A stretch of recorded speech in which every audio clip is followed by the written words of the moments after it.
جب بھی ہم کسی بینک رابری یا ہائسٹ کے بارے میں سوچتے ہیں تو ہمارے دماغ میں کیا آتا ہے؟ بالکل ہالی ووڈ اسٹائل ایکشن، ہاتھوں میں ماڈرن ویپنز، چیختے چلاتے چور اور سیکیورٹی گارڈز پر گولیوں کی بوچھار۔ لیکن کیا آپ امیجن کر سکتے ہیں کہ بغیر ایک گولی چلائے، بغیر کسی ڈرائے دھمکائے، کوئی دنیا کے سب سے محفوظ ترین انٹرنیشنل ایئرپورٹس میں سے ایک کے اندر گھسے اور صرف 20 منٹ کے اندر 300 کلو گرام خالص سونا لے کر غائب ہو جائے؟ اور سب سے حیرت کی بات، جاتے جاتے وہ وہاں کے سیکیورٹی گارڈز کی جیب میں ٹپ کے طور پر پیسے بھی چھوڑ جائے۔ جی ہاں، یہ کسی فلم کی فرضی کہانی نہیں ہے۔ آج سے کچھ سال پہلے اگست 31، 1994 کو ملائیشیا میں ایک ایسی ہی چوری کو انجام دیا گیا جسے آج بھی ایشیا کی تاریخ کی سب سے ذہین اور صفائی سے کی گئی ڈکیتیوں میں گنا جاتا ہے۔ اسے کہا جاتا ہے دی میڈیکا ہائسٹ۔ لیکن اصل سوال یہ ہے، یہ لوگ اتنے ہائی سیکیورٹی کمپلیکس کے اندر کیسے گھسے؟ یہ ماماک گینگ کون تھی؟ اور سب سے بڑا راز، اتنا سب کچھ کرنے کے بعد بھی جب یہ لوگ پکڑے گئے تو یہ عدالت سے باوقار طریقے سے کیسے بری ہوئے؟ آج اس ویڈیو میں ہم اس پوری سازش کو ڈیکوڈ کریں گے۔ بہت ہی انٹرسٹنگ ویڈیو کو آخر تک ضرور دیکھیے گا۔ چلیے سب سے پہلے چلتے ہیں 1994 میں۔ اس وقت کوالالمپور کا سبانگ ایئرپورٹ ملائیشیا کا سب سے بڑا اور محفوظ ترین ایئرپورٹ ہوا کرتا تھا، خاص طور پر اس کا کارگو کمپلیکس جہاں انٹرنیشنل سامان، بڑے بزنس ٹرانسفرز اور بھاری کیش ہینڈل ہوتا تھا، وہاں پرندہ بھی پر نہیں مار سکتا تھا۔ تو پھر اس گینگ نے اس ناممکن کام کو کیسے ممکن بنایا؟ یہاں آتا ہے ہمارا سب سے پہلا پوائنٹ، ٹائمنگ اور سلیکشن کا۔ گینگ نے چوری کے لیے اگست 31 کا دن چنا۔ یہ ملائیشیا کا یوم آزادی یعنی میڈیکا ڈے ہوتا ہے۔ پورے ملک میں چھٹی کا ماحول تھا، عوام جشن منا رہی تھی اور ایئرپورٹ پر سیکیورٹی سٹاف بہت کم تھا، کیونکہ زیادہ تر سینئر آفیشلز اور police force national day parade کی ڈیوٹی پر تعینات تھی۔ سیکیورٹی الرٹ نہیں تھی اور یہی اس گینگ کا سب سے بڑا موقع تھا۔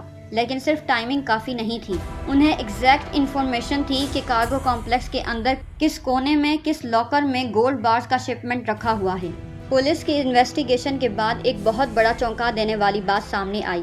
اس چوری کے ماسٹر مائنڈ نے ایئرپورٹ کے بالکل سامنے ایک ہوٹل میں پورے مہینے کے لیے ایک کمرہ کرائے پر لے رکھا تھا، اور اس کمرے کی کھڑکی سے وہ لگاتار بائنوکیولرز کے ذریعے ایئرپورٹ سیکیورٹی گارڈز کی شفٹس، ان کے آنے جانے کا وقت اور ان کی باڈی لینگویج کو مانیٹر کر رہے تھے۔ انہوں نے ہر ایک گارڈ کا باقاعدہ سائیکولوجیکل پروفائل تیار کر لیا تھا۔ اب آتی ہے اگست 31 کی وہ سیاہ رات کے تقریباً 12 بجے کا وقت تھا۔ کارگو کمپلیکس کے مین گیٹ پر 3 سفید ٹویوٹا کارز آ کر رکتی ہیں۔ گاڑی سے 5 لوگ اترتے ہیں۔ انہوں نے ہائی رینکنگ پولیس آفیسرز کی پرفیکٹ یونیفارم پہن رکھی تھی۔ کیپس، بیج، بیلٹس، سب کچھ اتنا اصلی تھا کہ کوئی پہچان ہی نہیں سکتا تھا۔ وہ گیٹ پر تعینات 3 سیکیورٹی گارڈز کے پاس جاتے ہیں۔ یہاں پر ان کا طریقہ کار بہت منفرد تھا۔ یہ باقی چوروں کی طرح گن یا ڈنڈا لے کر نہیں آئے تھے۔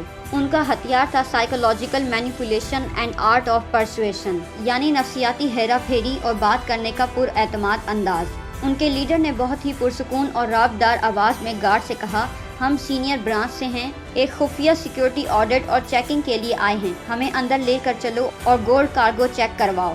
گارڈ نے ان کی یونیفارم دیکھی، ان کا کانفیڈنس دیکھا اور انہوں نے بنا کوئی سوال پوچھے انہیں ہائی سیکیورٹی والٹ کے اندر انٹری دے دی۔ اندر پہنچتے ہی ان نقلی پولیس والوں نے گارڈ سے کہا، ہمیں لگتا ہے اس گولڈ شپمنٹ کی سیکیورٹی میں کچھ گڑبڑ ہے، اسے ہم اپنی گاڑیوں میں محفوظ تحویل کے لیے شفٹ کریں گے، ہماری مدد کرو۔ اور حیرانی کی بات دیکھیے دوستو، ان گارڈز نے خود اپنے ہاتھوں سے 300 کلو گرام کے بھاری سونے کو چوروں کی گاڑی میں لوڈ کروایا۔ جب سارا سونا لوڈ ہو گیا تو انہوں نے بہت ہی پیار سے گارڈ سے کہا کہ اب سیکیورٹی پروٹوکولز کے تحت ہمیں آپ کو باندھنا پڑے گا، تاکہ اعلیٰ حکام کو لگے کہ ہم نے سرپرائز چیکنگ کی ہے۔ انہوں نے گارڈز کو رسی سے باندھا، ان کے منہ پر ٹیپ لگائی اور جاتے جاتے ان تینوں گارڈز کی جیب میں 50 ملائیشین کرنسی کے نوٹ ڈال دیے بطور ٹپ یا معاوضہ۔ صرف 20 منٹ کے اندر بغیر ایک ٹنکا چھوڑے 12 ملین ملائیشین رینگٹ کا سونا غائب ہو چکا تھا۔ جب صبح 5 بجے اصل پولیس کو خبر ملی تو پورے ملائیشیا کے انتظامیہ میں ہڑکمپ مچ گیا۔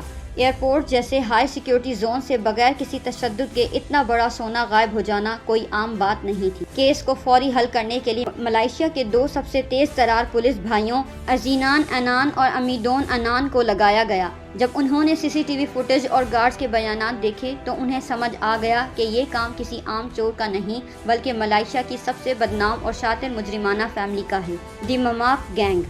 ماماک گینگ کو لیڈ کرتے تھے 2 بھائی، شریف ابو بکر اور روزلان ابو بکر۔ یہ لوگ بنیادی طور پر سری لنکن ملیشین اوریجن کے تھے۔ ان کا پورا خاندان ہی اس کرائم نیٹ ورک کا حصہ تھا۔ لیکن اس گینگ کی سب سے دلچسپ بات کیا تھی؟ یہ لوگ کبھی بھی خطرناک ہتھیار استعمال نہیں کرتے تھے۔ ان کا ماننا تھا کہ اگر آپ ہتھیار استعمال کرو گے تو قانون کے مطابق آپ کو سزائے موت یا لمبی جیل ہو سکتی ہے۔ اسی لیے یہ ہمیشہ روپ بدلنے یعنی بہروپیہ بن کر چوری کرتے تھے، کبھی انکم ٹیکس آفیسرز، کبھی کسٹم آفیسر تو کبھی پولیس انسپیکٹر۔ یہ دماغ سے کھیلتے تھے، ہتھیار سے نہیں۔ پولیس نے اگلے 6 منتھس تک پورے ملک میں ایک بڑا آپریشن چلایا۔ بہت محنت کے بعد پولیس کو ماماک گینگ کے تقریباً 20 ممبرز کو گرفتار کر لیا، جس میں دونوں ماسٹر مائنڈ بھائی بھی شامل تھے۔ آپ کو لگ رہا ہوگا کہ کہانی ختم، کیس سالو ہو گیا اور چور جیل گئے۔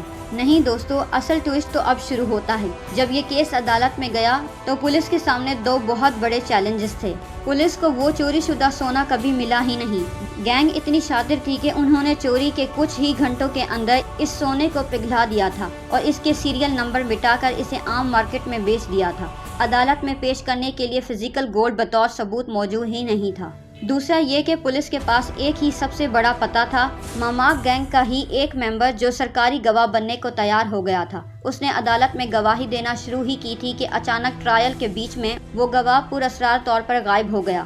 نہ وہ گواہ کبھی دوبارہ ملا اور نہ اس کی لاش۔ نتیجہ کیا نکلا؟ پختہ ثبوت اور گواہ نہ ہونے کی وجہ سے کورٹ نے ماماک گینگ کے ماسٹر مائنڈز کو بے قصور قرار دیا اور وہ باقاعدہ بری ہو گیا۔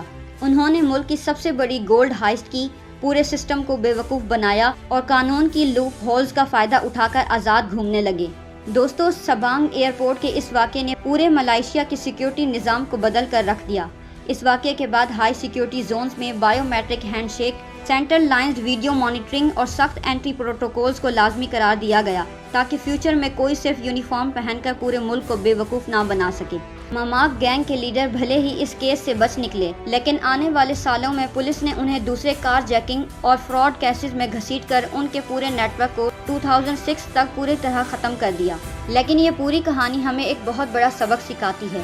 کسی بھی سسٹم کی سیکیورٹی صرف اس کی دیواریں اور لاکر پر ڈیپینڈ نہیں کرتی، بلکہ اس سسٹم کو چلانے والے لوگوں کی الرٹنس پر ڈیپینڈ کرتی ہے۔ اگر انسان کا دماغ مینیپولیٹ ہو جائے تو بڑی سے بڑی سیکیورٹی دھرے کے دھرے رہ جاتے ہیں۔ آپ کو کیا لگتا ہے، کیا ہمارے آج کے سیکیورٹی سسٹم ایسے ہی ہائی لیول سائیکولوجی فراڈ سے بچنے کے لیے کافی ہیں؟ اپنے خیالات کمنٹ سیکشن میں ضرور بتائیے۔